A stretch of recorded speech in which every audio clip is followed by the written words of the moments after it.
بسم اللہ الرحمن الرحیم۔ السلام علیکم۔ آج کی اس ویڈیو میں ہم آپ کو بتائیں گے کہ حضرت نوح علیہ السلام کے بارے میں اور ان کی تبلیغ سے لے کر کشتی بنانے اور پھر عذاب الہی کے نازل ہونے تک کا مکمل واقعہ۔ ناظرین، قرآن مجید میں بہت سی آیات میں حضرت نوح علیہ السلام کے بارے میں گفتگو کرتا ہے اور مجموعی طور پر قرآن کی 29 سورتوں میں اس عظیم پیغمبر کے بارے میں گفتگو ہوئی ہے۔ ان کا نام 43 مرتبہ قرآن پاک میں آیا ہے۔ مؤخرین و مفسرین نے لکھا ہے کہ حضرت نوح علیہ السلام کا نام عبد الغفار یا عبد الملک یا عبد العالی تھا اور نوح کا لقب انہیں اس لیے دیا گیا کیونکہ وہ صالحہ سال اپنے اوپر یا اپنی قوم پر نوحوں گریا کرتے رہے۔ آپ کے والد کا نام لمک یا لامک تھا، دادا کا نام متوشلق، پر دادا کا نام حضرت ادریس علیہ السلام تھا۔ علی ابن ابراہیم نے بسند حسن حضرت امام جعفر صادق علیہ السلام سے روایت کی ہے کہ حضرت نوح علیہ السلام 300 برس تک اپنی قوم کو خدا کی طرف دعوت دیتے رہے، لیکن قوم نے ان کی دعوت قبول نہ کی تو چاہا کہ ان پر نفرین کریں۔ اس وقت ان پر طلوع آفتاب کے قریب آسمان اول کے فرشتوں میں سے 2000 گروہ نازل ہوئے اور وہ عظمۂ ملائکہ میں سے تھے۔ نوح علیہ السلام نے ان سے پوچھا کہ تم لوگ کون ہو؟ کہا ہم سب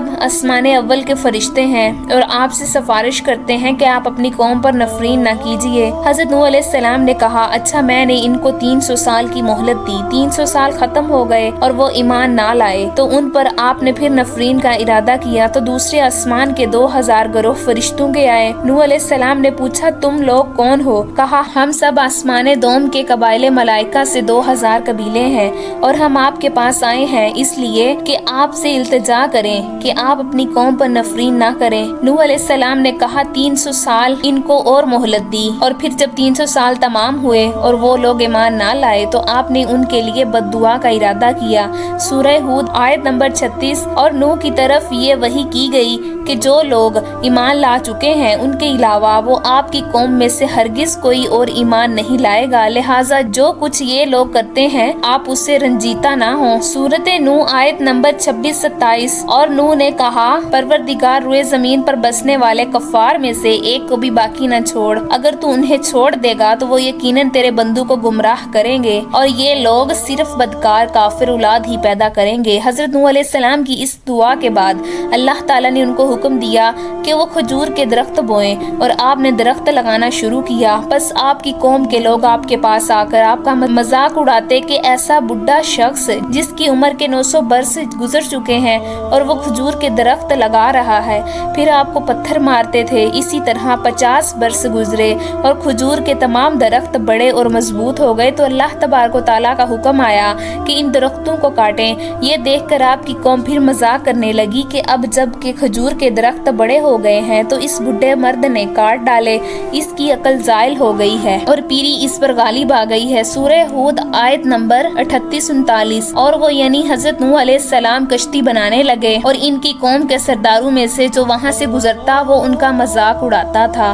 نوح علیہ السلام نے کہا اگر آج تم ہمارا مذاق اڑاتے ہو تو کل ہم تمہارا اسی طرح مذاق اڑائیں گے جیسے تم مذاق اڑاتے ہو۔ ان قریب تمہیں علم ہو جائے گا کہ کس پر وہ عذاب آتا ہے جو اسے رسوا کر دے گا اور کس پر ہمیشہ رہنے والا عذاب نازل ہوگا۔ اللہ تعالیٰ نے حضرت نوح علیہ السلام کو کشتی بنانے کا حکم دیا اور جبرائیل علیہ السلام کو ان کی تعلیم پر معمود کیا، غرض کہ نوح علیہ السلام نے کشتی بنانا شروع کیا۔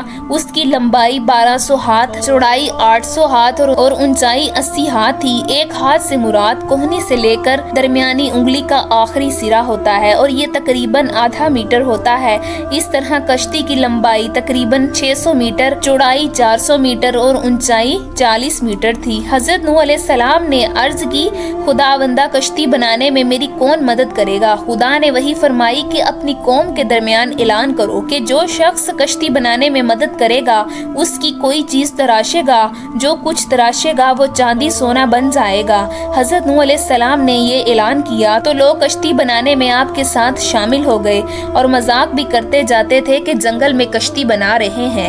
جب خدا نے قوم نوح علیہ السلام کو ہلاک کرنے کا ارادہ کیا تو 40 سال پہلے ان کی عورتوں کو بھانس کر دیا، پھر ان میں سے کوئی اولاد نہیں ہوئی۔ جب حضرت نوح علیہ السلام کشتی بنا کر فارغ ہوئے تو خدا کے حکم سے آپ نے سریانی زبان میں ندا کی، جس کو سن کر تمام چوپائے اور جانور حاضر ہوئے۔ آپ نے ہر حیوان کا جوڑا کشتی میں داخل کیا۔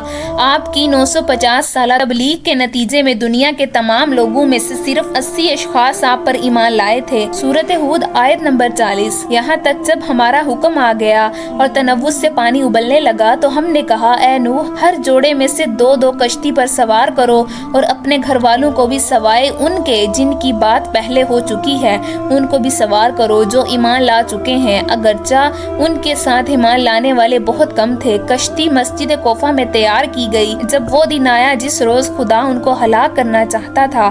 نوح علیہ السلام کی زوجات نور میں جو مسجد کوفہ میں مشہور ہیں روٹی پکا رہی تھیں اور حضرت نوح علیہ السلام کشتی میں اس جگہ جو جانوروں کے لیے مقرر تھی ان کی چیزیں جمع کر رہے تھے۔ اسی دوران زوجہ نوح علیہ السلام نے آواز دی کہ تندور سے پانی ابل رہا ہے۔ نوح علیہ السلام نے آ کر تندور پر کچھ مٹی ڈالی اور اس پر مہر لگائی کہ پانی باہر نہ آئے، اور جا کر تمام جانوروں کو کشتی میں داخل کیا۔ پھر تندور کے پاس آئے اور مہر توڑی اور مٹی ہٹا دی۔ آفتاب چھپ گیا اور بجائے اس کے کہ قطرہ قطرہ پانی برسے یک بارگی پانی آیا اور تمام چشمے ابل پڑے، جیسا کہ حق تعالیٰ فرماتا ہے کہ سورۃ قمر آیت نمبر 11 تا 13۔ پھر ہم نے زوردار بارش سے آسمان کے دہانے کھول دیے اور زمین کو شگافتہ کر کے ہم نے چشمے جاری کر دیے تو دونوں پانی اس امر پر مل گئے جو مقدر ہو چکا تھا، اور تختوں اور قلعوں والی کشتی پر ہم نے نوح علیہ السلام کو سوار کیا۔ اللہ تعالیٰ نے حضرت نوح علیہ السلام سے فرمایا کہ کشتی میں سوار ہو جاؤ۔ کشتی کے چلنے اور رک جانے کے وقت خدا کے نام کے ساتھ نجات کی دعا کرتے رہنا یا بسم اللہ کہتے رہنا۔ غرض کشتی حرکت میں آئی اور نوح علیہ السلام نے اپنے کافر بیٹے کو دیکھا جو پانی میں کھڑا ہوتا اور گر جاتا۔ فرمایا، بیٹا ہمارے ساتھ کشتی میں سوار ہو جاؤ اور کافروں کے ساتھ مت رہو۔ اس نے کہا، یعنی جلد پہاڑ پر چڑھ جاتا ہوں اور وہاں پناہ لیتا ہوں، وہ مجھ کو پانی میں ڈوبنے سے محفوظ رکھے گا۔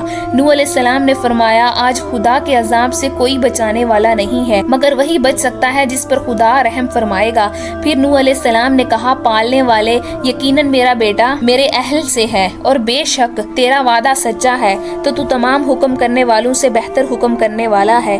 حق تعالیٰ نے فرمایا، اے نوح علیہ السلام، وہ تمہارے اہل سے ہرگز نہیں ہے جس کی نجات کا میں نے وعدہ کیا ہے، لہٰذا مجھ سے ایسی بات کا سوال نہ کرو جس کا تم کو علم نہیں ہے۔ میں تم کو نصیحت کرتا ہوں کہ تم جاہل مت بنو۔ نوح علیہ السلام نے عرض کی، خداوند میں تو اسے پناہ چاہتا ہوں اس بات سے کہ تجھ سے ایسی چیز کا سوال کروں جس کا مجھے علم نہ ہو، اور اگر تو مجھ کو نہ بخشے گا اور رحم نہ فرمائے گا تو میں نقصان اٹھانے والوں میں سے ہو جاؤں گا۔ بس خاموش ہو رہے، جیسا کہ خداوند عالم نے ان سے فرمایا۔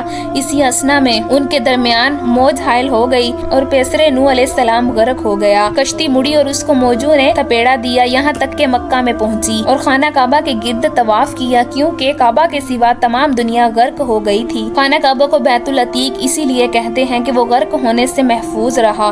غرض 40 روز تک آسمان سے پانی برستا رہا اور زمین سے چشمے ابلتے رہے، یہاں تک کہ کشتی اس قدر بلند ہوئی کہ آسمان سے جا ملی۔ تو نوح علیہ السلام نے اپنے ہاتھ بلند کیے اور عرض کی، یا رحمان اتقن، یعنی پروردگار احسان فرما۔ اس کا خدا نے زمین کو حکم دیا کہ اپنے پانی کو کھینچ لے، جیسا کہ قرآن مجید میں بیان ہوا ہے کہ سورہ ہود آیت نمبر 44، یعنی کہا گیا ہے کہ اے زمین اپنے پانی کو جذب کر لے اور اے آسمان برسنے سے رک جا۔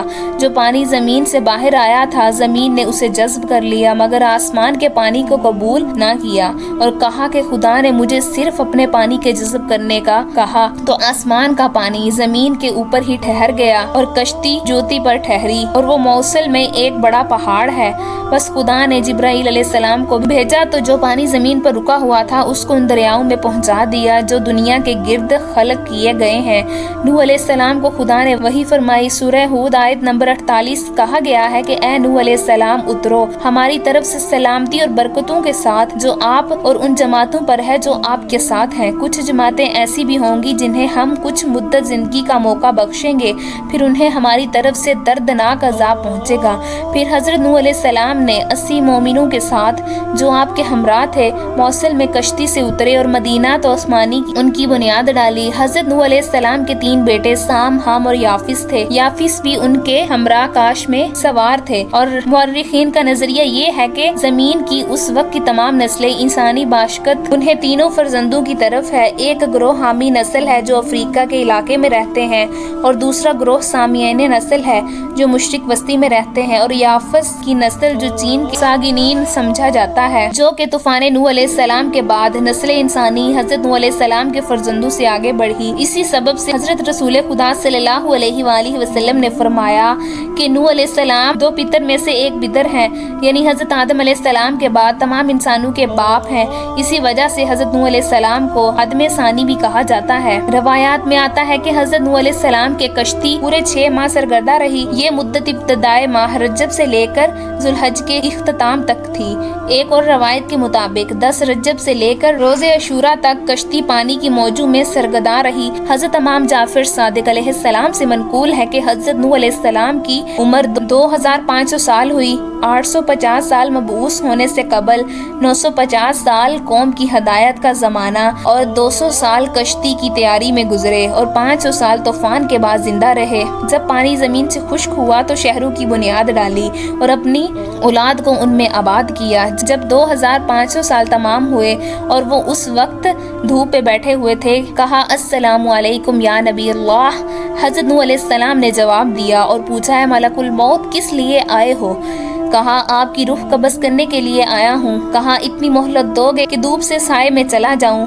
کہا ہاں۔ بس نوح علیہ السلام سائے پر گئے اور فرمایا اے ملک الموت، دنیا میں میری زندگی کی مدت دھوپ سے سائے میں آنے کی مانند تھی، اب جو کچھ تم کو حکم دیا گیا ہے بجا لاؤ۔ ملک الموت نے حضرت نوح علیہ السلام کی روح مقدس قبض کر لی۔ امید کرتی ہوں کہ آپ کو آج کی ویڈیو پسند آئی ہوگی۔ اگر آپ کو ہماری ویڈیو پسند آئی تو ویڈیو کو لائک کیجیے اور اپنے دوستوں کے ساتھ شیئر بھی کریں۔ ملتے ہیں اسی طرح کی ایک اور انفارمیٹیو اور اسلامک ویڈیوز کے ساتھ، تب تک کے لیے اجازت دیجیے۔ اللہ حافظ۔